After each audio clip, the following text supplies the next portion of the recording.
khususnya di Kepulauan Riau.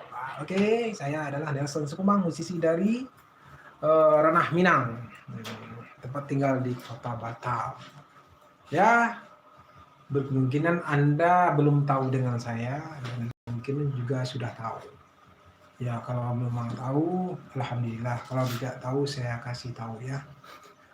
Saya pernah membuat musiknya dari artis itu Pisir Tak Kuntuang. Ya, kebetulan sendiri. Kebetulan saya mengadakan lomba ya, musisi Batam mencari bakat. Bagi adik-adik yang bisa bernyanyi ya, silakan mendaftar. Dan juga sahabat-sahabat, ini pendaftarannya Rp300.000. Jadi sahabat-sahabat dan juga adik-adik langsung recording ya, recording dan langsung bikin video klip. Dan pesertanya kalau sudah cukup nanti ya sekitar 50 orang atau 30 orang langsung di-upload di channel Nelson Sikumbang. Jadi siapa yang banyak like-nya itu yang juara satu.